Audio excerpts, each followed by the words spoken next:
Good morning students. SV academy Rawla की online classes में आपका हार्दिक स्वागत है।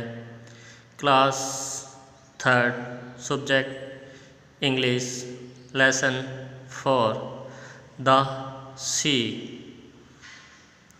आज अपने फोर्थ लेसन एक पोइम द सी के बारे में पढ़ने जा रहे हैं, जो कि जेम्स रीव्स के द्वारा लिखी गई है। इसमें अपने सी की कंपैरिजन ए डॉग के साथ जो किया गया है उसे पढ़ेंगे। पोइट ने मेटाफर और पर्सनिफिकेशन के माध्यम से यहाँ पर एक समुंदर की तुलना एक कुत्ते से की है। तो देखते हैं इस इंटरेस्टिंग पोइम को और अपने जानेंगे सी के बारे में, ओशन के बारे में और रिवर के बारे में। इनके बीच में क्या डिफरेंस है वो भी अपने इस पोइम के लास्ट में डिस्कस करेंगे। तो सबसे पहले देखते हैं the sea poem. The sea is a hungry dog, giant and grey. He rolls on the beach all day. अब देखिए ग्रे और डे राइमिंग वर्ड्स है। तो इसमें लिखा है कि सागर एक भूखे कुत्ते के समान है। The sea is a hungry dog, यहाँ पे मेटाफर है, यानी कि सागर की तुलना कुत्ते से की जा रही है। The sea is a hungry dog कि सागर है वो एक भूखा कुत्ता है। जायंट एंड ग्रे, जो कि विशाल और धूसर रंग का है, यानी कि सागर एक विशाल और धूसर भूखे कुत्ते के समान है। He rolls on the beach all day, जो कि पूरे दिन तट पर लुढ़कता है, रोल्स करता है। With his clashing teeth and gnashing jaws, hour upon hour he groans, jaws और gnaws gnaws, इन दोनों में राइमिंग वर्ड्स है। तो इसमें लिखा है कि अपने नुकीले तीखे दांतों को टकराते हुए और अपने जबड़ों को पीसते हुए वह पूरे दिन आर अपॉन अपार, यानी कि हर घंटे वह अपने दांत से काटता है। क्या काटता है? द रम्बलिंग टम्बलिंग स्टोन्स, खड़खड़ाते हुए लुढ़कते हुए पत्थरों को। And bones bones bones bones, और हड्डियों को। इसका मतलब ये बोन्स बोन्स बोन्स 4 टाइम लिखा है। इसका मतलब हुआ कि वह बहुत अधिक भूखा है, हर समय कुछ न कुछ खाने के लिए वो तैयार रहता है। तो देखते हैं दोबारा से। Sea is a hungry dog, giant and grey, he rolls on the beach all day.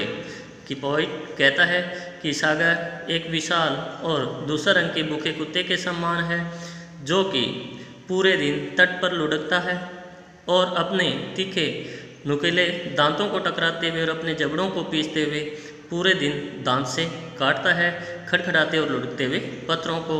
और बोन्स बोन्स बोन्स बोन्स में होती है हड्डियाँ, और जिस तरह से कुत्ते हड्डियों को खाना पसंद करते हैं, पूरे दिन उसे लेके बैठे रहते हैं, उसी तरह से the giant sea dog moans licking his greasy paws. Licking means होता है चाटते हुए। विशाल सागर रूपी कुत्ता कराहता है और पूरे दिन अपने चिकने पंजों को चाटता है। यानी कि फर्स्ट स्टेंजा के अंदर अपने को एक सागर की तुलना कुत्ते से करते हुए बताया गया है कि किस तरह से सागर पूरे दिन अपनी विशाल लहरों के साथ तट पर लुढ़कता है। यानी कि जिस समय सागर के अंदर लहरें उठती है तो वह तट तक दूर दूर तक लुढ़कती हुई जाती है, तो उसकी तुलना एक कुत्ते से की गई है। जिस तरह से कुत्ता हड्डियों को काटने के लिए या पूरे दिन खाने के लिए अपने दांतों को टकराता है, अपने जबड़ों को पीसता है और हर समय खाने के लिए ललायित रहता है, उसी तरह से अपनी यहाँ सागर की तुलना एक समुद्र की तुलना कुत्ते से करते हुए बताया गया है कि वह पूरे दिन उन लहरों को इधर उधर जाता रहता है और अपने अंदर बहुत सी चीज़ों को समाहित कर लेता है जो तट के आसपास होती है। आगे है सेकंड स्टैंजा, ये तो डे का था, अब नाइट का है। And when the night wind roars and when the night wind roars and the moon rocks in the stormy cloud, he bounds to his feet and sniffs, shaking his bedside over the cliffs, and howls long and loud। और उसके बाद में लिखा है, जब रात्रि के समय हवाएं गरजती है, विंड मिस हवा रोर्स मिस गरजती है, और रात्रि के समय जब हवाएं गरजती है और चंद्रमा उन तूफानी बादलों के पीछे से निकलता है, यानी कि रात्रि के समय जब हवाएं गरजती है और चंद्रमा उन तूफानी बादलों के पीछे से निकलता है। He bounds to his feet and sniffs, वह अपने पाँवों को सीमित करते हुए, यानी कि अपने पाँवों को थोड़ा विराम देते हुए सूंघता है। स्नफ और स्निफ्स दोनों का मीन सेम ही है, सूंघना। एंड यानी कि इसके बाद में shaking his bed side over the cliffs and Howl's long and loud, और अपनी गीली वेट मीन्स गीली, अपने गीले शरीर को चट्टानों के ऊपर जाकर झटकता है, हिलाता है। यानी कि आपने कुत्ते को देखा होगा भीगने के बाद किस तरह से वो अपने बॉडी को झटकता है और सारे पानी को उछाल देता है, अपने शरीर से निकाल देता है। उसी तरह से यहाँ पे सागर को बताया गया है कि वह भी चट्टानों के ऊपर जाकर अपने गीले शरीर को झटकता है। जैसा कि अपने देखते हैं, जब पानी की लहरें किसी चीज़ से जाकर टकराती है तो वो छलकती है, ऊपर की तरफ उछलती है, तो उसकी तुलना एक कुत्ते के बॉडी से की गई है कि किस तरह से कुत्ता अपने शरीर को झटकते हुए पानी को उछालता है। उसी तरह से सागर भी जाकर चट्टानों से जब अपनी लहरों को टकराता है तो वो भी छलकती है। And halls long and loud, और वह ज़ोर ज़ोर से और काफ़ी देर तक चिल्लाता है। यानी कि उसकी गर्जना, सागर की गर्जना की तुलना कुत्ते के ज़ोर से चिल्लाने से की गई है। आगे देखते हैं। But on quiet days in May और June, when even the grasses on the dune play no more their ready tune, with his head between his paws he lies on the sandy shores, so quiet he scarcely snores। और उसके बाद में एक बार अपने को day का वर्णन किया, सेकंड स्टेंजा में अपने सामने नाइट का, और इस समय मई और जून के महीने का वर्णन यहाँ पे पोइट कर रहा है। और वो बताता है, परंतु मई और जून के शांत दिनों के दौरान, जब ड्यून मिस होती है बालू या रेत का टीला जो होता है, रेत का जो ढेर होता है, रेत के टीलों की घास भी अपनी ध्वनि को विराम देती है, यानी कि उसकी भी हमें आवाज़ सुनाई नहीं देती है। कहने का मतलब जब हवाएं शांत होती है, नहीं चलती है, कहने का मतलब पॉइंट यहाँ पे कह रहा है कि मई और जून महीने के अंदर जब रेत के टीलों की घास है, ग्रासेज मीन्स घास, नो मोर दे रेडी ट्यून्स, अपनी उस ध्वनि को उत्पन्न नहीं करती है।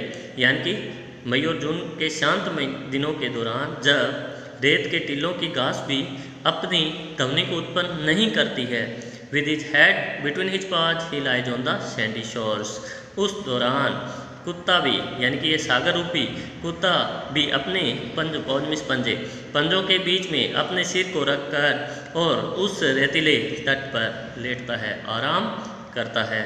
सो क्वाइट ही सेक्रेसली स्नोर्स, इतना शांत कि वह मुश्किल से ही खराटे लेता है। सेक्रेसली एक नेगेटिव सेंस वर्ड है, यानी कि इसका नकारात्मक मीन होता है मुश्किल से, यानी कि नहीं के बराबर।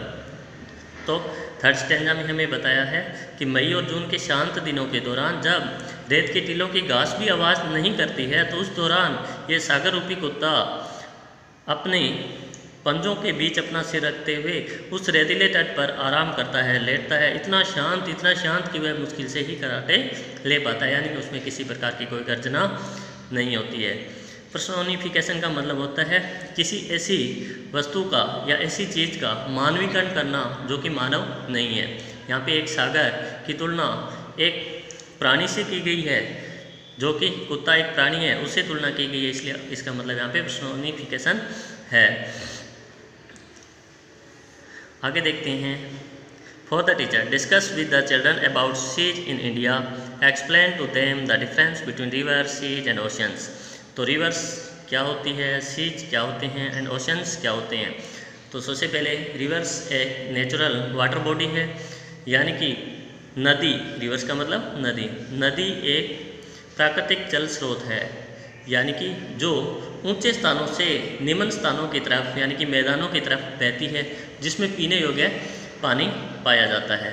जैसे कि अपने बहुत सी नदियों के नाम सुने होंगे, गंगा नदी, यमुना नदी, कावेरी, कृष्णा, नर्मदा, सरस्वती, घाघरा, लूनी, यानी कि बहुत सी नदियाँ यहाँ पर पाई जाती है। तो नदियाँ अपना जल सागर के अंदर यानी कि सी के अंदर ले जाके गिराती है। नदियाँ आखिरकार सागर में जाके मिलती है और सागर है वो जाकर ओशन में मिलते हैं। और सागर है वो नदियों से बड़े लेकिन ओशन से छोटे होते हैं, यानी कि सी है वो bigger than reverse but smaller than ocean, यानी कि सीज जो हैं वो नदियों से बड़े लेकिन ओशन से छोटे होते हैं और प्राय ये भूमि से कवर्ड होते हैं, यानी कि इनके चारों तरफ भूमि होती है। और ओशन सबसे विशाल जल स्रोत हैं और पूरे विश्व के अंदर 5 ओशंस के नाम अपने पड़े होंगे। 5 ओशंस कौन कौन से हैं, कभी नाम सुना है? Arctic ocean, Pacific ocean, Indian ocean, Antarctic ocean, southern ocean. तो इसी तरह से ओशन और सी, रिवर्स। ओशन सबसे बड़े जलाशय, सी ओशन से छोटे और रिवर्स सबसे छोटे नेचुरल वाटर रिसोर्सेज। आज के लिए इतना ही। Thanks for watching.